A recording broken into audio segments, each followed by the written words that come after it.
Assalamualaikum warahmatullahi wabarakatuh. Alhamdulillah, berjumpa lagi kita di dalam kelas perniagaan tingkatan 4. Okey, hari ini masih lagi bab 2, trend semasa dalam perniagaan dengan subtopik kita pada hari ini 2.4, kesan perubahan persekitaran terhadap organisasi perniagaan.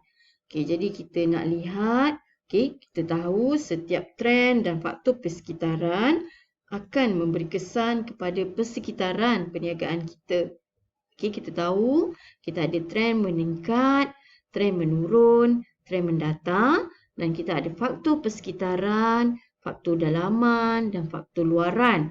Jadi faktor dan juga trend ini akan memberi kesan kepada organisasi perniagaan kita sama ada secara langsung atau tidak langsung. Jadi sebagai seorang usahawan atau peniaga, kita perlu peka terhadap perubahan-perubahan yang berlaku.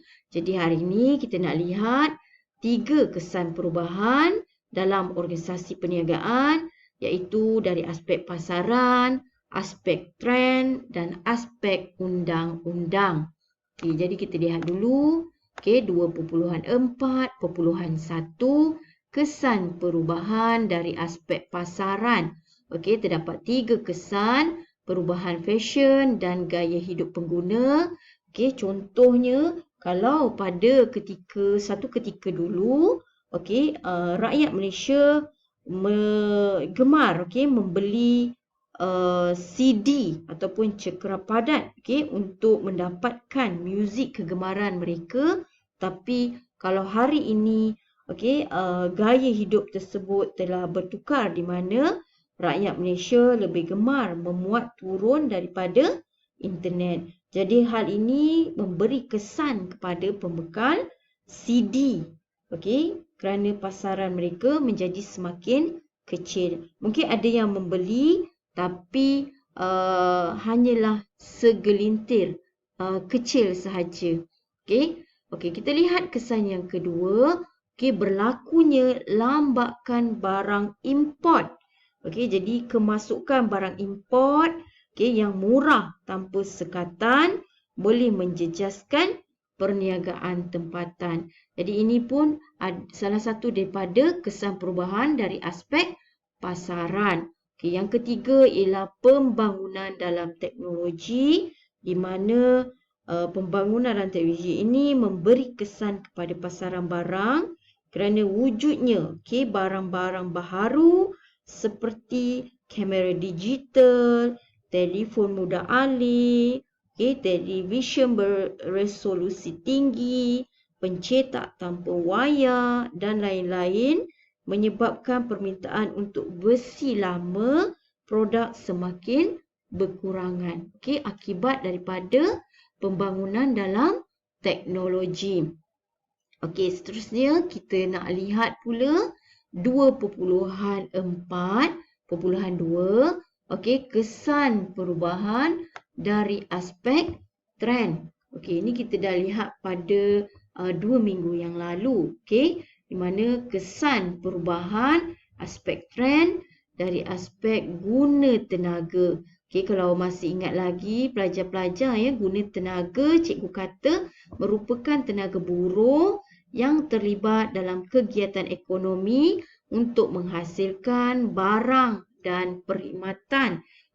Jadi trend guna tenaga penuh berlaku apabila kadar pengangguran sumber tenaga pekerja berada pada paras 4% atau kurang. Jadi secara tidak langsung pekerja memperoleh pendapatan untuk memenuhi keperluan dan kehendak dalam kehidupan menyebabkan wujudnya perkembangan perniagaan. Jadi jika trend penurunan pula guna tenaga akan menyebabkan berlakunya pengangguran kepada guna tenaga. Kita lihat pula kesan perubahan aspek trend dari sudut pendapatan.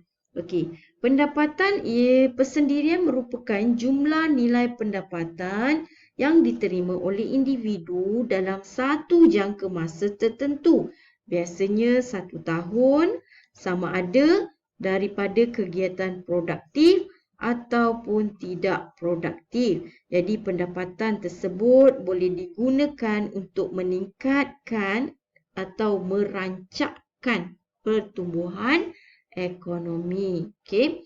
Jadi bila pendapatan meningkat, tentulah kuasa beli pengguna juga akan meningkat, seterusnya membawa kepada pertumbuhan ekonomi. Jadi di bawah pertumbuhan ekonomi, okey, negara semakin berkembang, okey, menunjukkan kesan-kesan positif kepada perniagaan. Jadi di sini kerajaan berperanan memperkukuhkan tahap pertumbuhan ekonomi melalui pelaksanaan dasar tertentu seperti dasar fiskal dan dasar keuangan. Okey, ini kita dah lihat pada minggu yang sebelumnya, okey, di mana apakah langkah-langkah yang dilakukan oleh kerajaan bagi menangani masalah inflasi dan deflasi.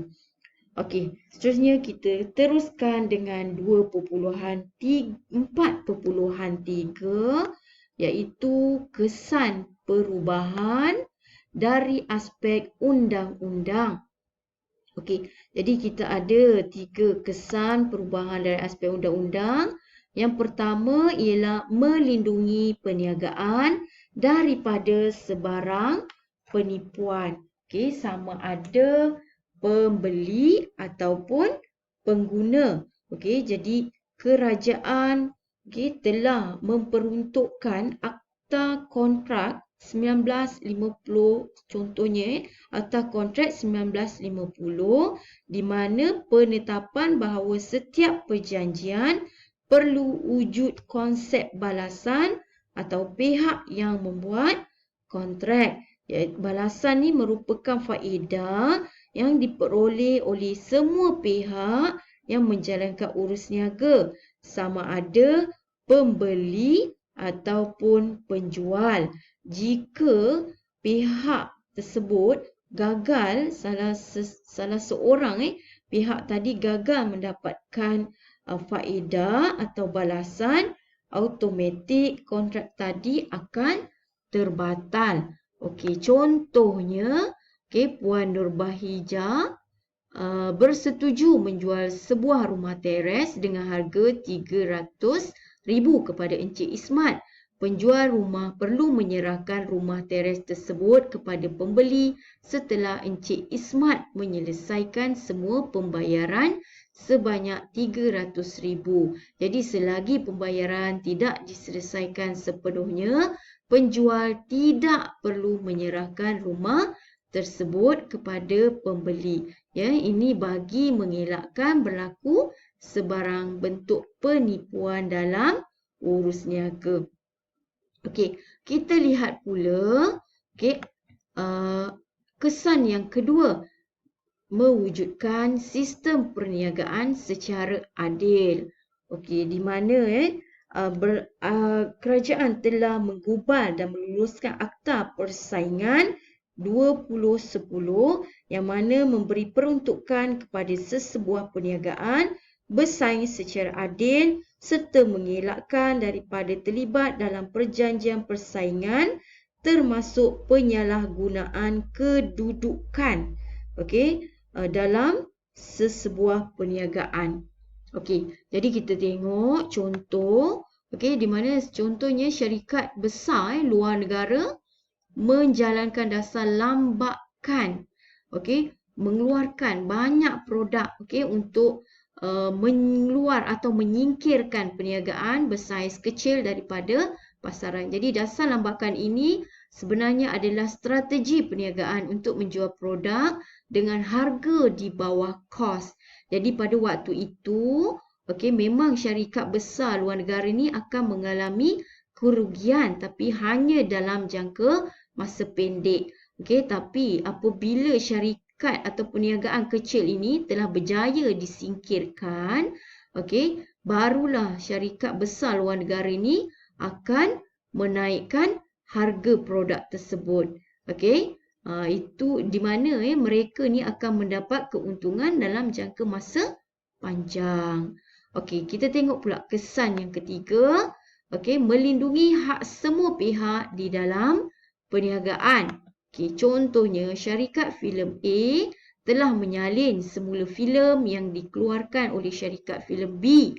Okey, bertujuan untuk disiarkan di dalam YouTube supaya mendapat keuntungan. Jadi dengan ini syarikat filem A telah melakukan kesalahan mengikut peruntukan undang-undang melalui Akta Hak Cipta 1987. Okey, jadi di sini kerajaan telah menggubal Akta Hak Cipta 1987 yang mana bertujuan memberi perlindungan terhadap karya-karya sastera muzik, seni, filem, rakaman bunyi dan siaran. Jadi sekiranya ada perniagaan lain yang mengambil hak cipta tadi tanpa kebenaran seperti menjual, mengeluarkan, memiliki atau menyalin bagi tujuan perniagaan, okey, perniagaan tersebut telah melanggar hak cipta. Okey, jadi kalau kita tahu sebelum ni hak cipta, okey, sesebuah perniagaan perlulah dipatenkan. Okey, dipatenkan. Paten ni merupakan satu hak eksklusif yang dianugerahkan oleh pihak kerajaan untuk satu reka cipta baharu. Okey, iaitu satu produk atau satu proses. Jadi perlindungan paten ni diberi selama 20 tahun dari tarikh pemfailan dan pendaftaran perlu dibuat dengan MyIPO, okey, Perbadanan Harta Intelek Malaysia. Okey, jadi setakat itu sahaja penerangan cikgu berkaitan dengan kesan perubahan persekitaran terhadap organisasi perniagaan, okey, iaitu kesan perubahan dari aspek pasaran, trend dan juga aspek undang-undang. Okey, sekian. Terima kasih.